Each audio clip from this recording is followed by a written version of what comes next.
చాలా సర్వేలు అంటే మూడ్ ఆఫ్ ది నేషన్ పేరిట ప్రజల యొక్క మూడ్ తెలుసుకోవాలని వారి స్పందన ఎలా ఉంది అనేది కాస్త అటు ఇటు సర్వేలు వస్తున్నాయి. మన రాష్ట్రానికి సంబంధించి కూడా వచ్చాయి.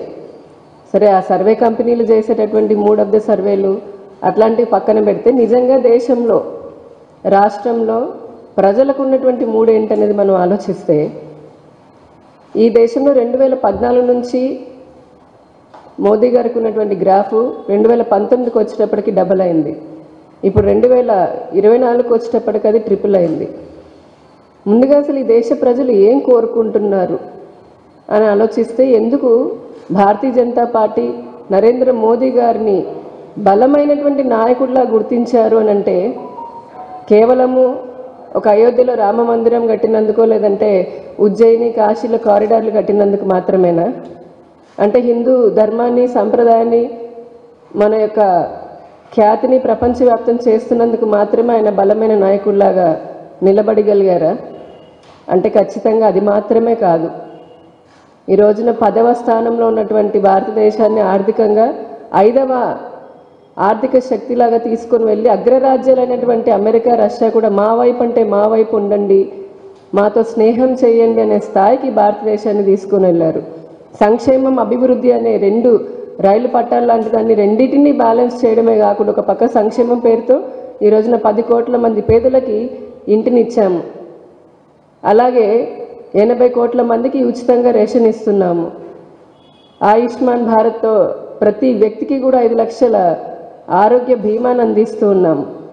ఇలా చెప్పుకుంటూ పోతే ఉండడానికి ఇల్లు, తినడానికి తిండి, ఆరోగ్య భద్రత, ఆహార భద్రత, వారికి కావాల్సినటువంటి ఇంట్లో కరెంటు దగ్గర నుంచి గ్యాస్ దగ్గర నుంచి అన్నీ కూడా ఒక మనిషికి, పేదవాడికి, మధ్యతరగతి వారికి, దేశ ప్రజలకు ఏం కావాలో సంక్షేమాన్ని అందిస్తున్నాం. ఇంకో పక్క అభివృద్ధిని చూస్తే మంచి నేషనల్ హైవేలు ఉన్నాయి. మన రాష్ట్రంలో చూస్తే 1,12,000 కోట్ల రూపాయలతో నేషనల్ హైవేలు మన రాష్ట్రంలో వేయడం జరిగింది. ఇప్పుడు రైల్వే ప్రాజెక్ట్స్ చూస్తే 62,000 కోట్లకి పైగా రైల్వే లైన్ పనులు పురోగతిలో ఉన్నాయి, దాదాపు పూర్తిగా వస్తున్నాయి ఇంకో సంవత్సరంలో. అలాగే ఇంటింటికి జల్ జీవన్ మిషన్ ద్వారా నీరుని అందించడము, 55 లక్షల మంది రైతులకి చేయూతనివ్వడము, పిఎం కిసాన్ సమృద్ధి యోజన కేంద్రాలను పెట్టి రైతులకు అన్ని సర్వీసెస్ వన్ స్టాప్ సెంటర్ లాగా ఇవ్వడం, ఇలాగ సంక్షేమం, అభివృద్ధి.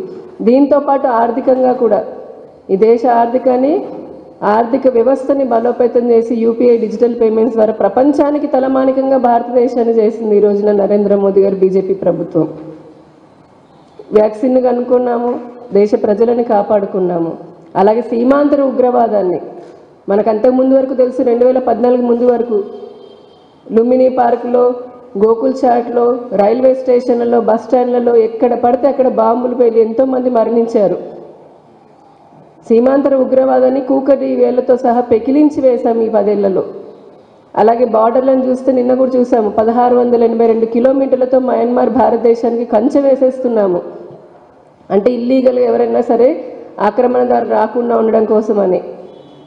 ఇటువంటివన్నీ చేస్తున్నాం కాబట్టి ఈ భారతదేశం చాలా సుస్థిరమైనటువంటి అభివృద్ధిని నరేంద్ర మోదీ గారు ఇంకా కూడా ఒక 20 ఏళ్ల పాటు ఆయనకి మనం అధికారాన్ని కట్టపెడితే ఇప్పటి వరకు అభివృద్ధి చెందుతున్న దేశం, పేద దేశం ఖాతాలో ఉన్నటువంటి ఆ జాబితాలో ఉన్నటువంటి భారతదేశం ఇప్పుడు అభివృద్ధి చెందిన దేశంగా మారిపోయింది.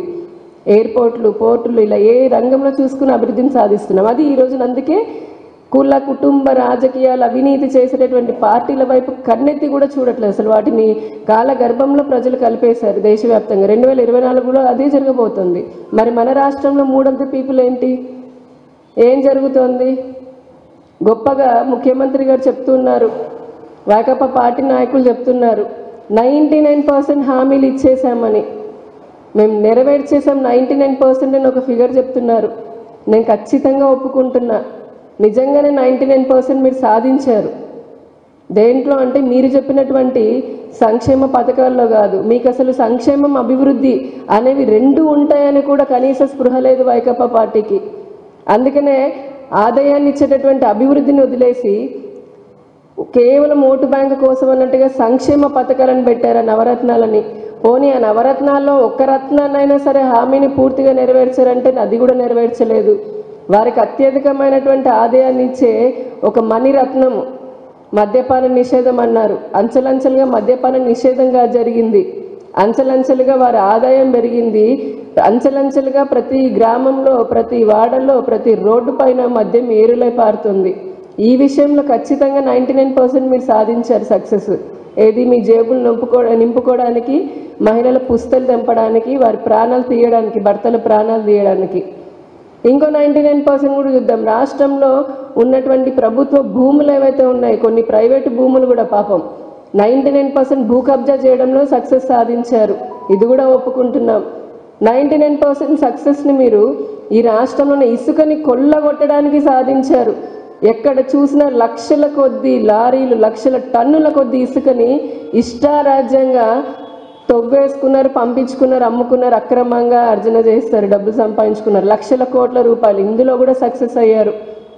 99% మైనింగ్ విషయంలో రాష్ట్రంలో ఏ కొండ కనపడినా పాపం అయిపోయింది. అసలు కొండలు గుట్టలను కాకుండా మొత్తం ఊడ్చుకుపోయే, ఇంకా భవిష్యత్తులో కొండలు అని అంటే పిల్లలకి మనం చూడడానికైనా పుస్తకాల్లో లేదంటే గూగుల్లో ఇమేజెస్ వెతుక్కోవాలి. ఒకప్పుడు ఆంధ్రప్రదేశ్లో కొండలు ఉండేవి అని.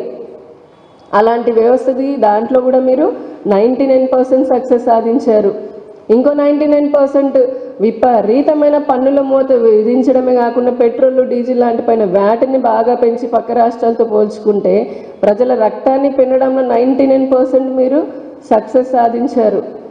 99% సక్సెస్ ఇంకా సాధించారు. దేంట్లో అక్రమ కేసులు పెట్టి సామాన్య ప్రజల పైన కూడా దాడులు చేస్తూ అన్ని వర్గాల ప్రజలని, వారికి ఆదాయ వనరుల్ని కూడా తీసేసి చెత్త పన్నని, ఈ పన్నని, ఆ పన్నని, కరెంటు ఛార్జీలు పెంచుకుంటూ ఇలాగా ప్రజల రక్తాన్ని జలగల్లాగా పట్టి పీడించడంలో 99% సక్సెస్ అయ్యారు. ఇంకా అట్లా చెప్పుకుంటూ పోతే మీ 99% సక్సెస్ని 99 రోజులు కాదు 999 రోజులు చెప్పొచ్చేమో. ఈ రాష్ట్రంలో మీరు సాధించినటువంటి ఘన విజయాలని, ఆ 99% సక్సెస్ని మళ్ళీ ఇంకా కూడా మరి ఏ మొహం పెట్టుకొని సిద్ధమా అని వెళ్తున్నారు అనిపిస్తుంది. నిజంగానే సిద్ధమేమో మీరు. ఏది ఆ మిగిలిపోయిన 1% వనరుల్ని కూడా కొల్లగొట్టడానికి సిద్ధంగా ఉన్నారు మీరు. ఆ మిగిలిపోయిన 1% ఏదైతే ప్రజలకు ఉన్నటువంటి ఆ సంతోషాన్నో వారి బతుకును కూడా తీసివేయడానికి మళ్ళీ సిద్ధంగా ఉన్నట్టున్నారు. అమ్మ ఒడి అని చెప్పని అన్నారు, దానికి కోతలు పెట్టారు. మద్యపాన నిషేధంతో ఆ మహిళలు ఎవ్వరూ మర్చిపోరు ఈ రోజున జరుగుతున్నటువంటిది.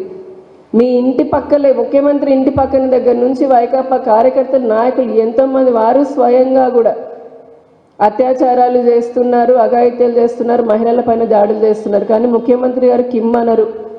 ఎందుకంటే వారి పార్టీ నాయకులు, కార్యకర్తలు కాబట్టి. గంజాయి పెరిగిపోతుంది, డ్రగ్ కల్చర్ పెరుగుతుంది, మళ్ళీ కోట్ల కొలది ప్రచారం చేస్తారు. కానీ దేనికి మటుకు చర్యలు అనేది ఉండదు. పోలీసుల వ్యవహారం చూస్తుంటే చాలా చోట్ల పోలీసులే నిజంగా వైకాపా కార్యకర్తల కంటే కూడా బలంగా ఇంకా మరి బాస్ యొక్క అభిమానాన్ని చూరగొనాలనో ఏమో తెలియదు కానీ అత్యుత్సాహపడుతూ ఉన్నారు. ఇందుకు కూడా ఇంతకంటే ఇంకా ఏం చేయడానికి మీరు సిద్ధం? మీ నవరత్నాలు అన్న దాంట్లో 99% అన్న దాంట్లో ఒక మద్యపాన నిషేధాన్ని తీసుకుంటేనే మీరు గుండు సున్నా చేసింది ఏం చేశారు మీరు? నాడు నేడు అని అన్నారు. ఒక పక్క కేంద్ర ప్రభుత్వము సమగ్ర శిక్ష అభియాన్ ద్వారా మొన్నే చెప్పాము, ఇప్పటికి 4 సంవత్సరాలు 5 సంవత్సరాలు 8,000 కోట్లు, అది కాకుండా స్పెషల్ అసిస్టెన్స్ కింద 7,500 కోట్లు ఇస్తే దాదాపుగా 16,500-17,000 కోట్ల రూపాయలతో ఇంగ్లీష్ చదువులు చెప్తున్నాము, ట్యాబులు ఇస్తున్నామని అంకబెట్టుకొని దాంట్లో కూడా అవినీతి చేసి మళ్ళీ 9 కోట్ల రూపాయలతో ప్రచారం చేసుకున్నారు. కానీ ఒక పక్క పెచ్చులు ఊడిపోయినటువంటి స్కూల్ బిల్డింగ్లను చూడండి, తాగడానికి నీరు లేకుండా బోరు నీళ్ళు తాగి అవస్థ పడుతున్నటువంటి పిల్లల్ని చూడండి, మరుగుదొడ్లు లేక ఆడపిల్లలు పక్కన ఉన్నటువంటి బార్ దగ్గర ఉన్న బాత్రూమ్లు ఉపయోగించుకున్నటువంటి సంఘటనలు చూడండి. ఇదేనా మీరు చేసినటువంటి అభివృద్ధి, లేదా మీరు నిలబెట్టుకున్నటువంటి హామీలు?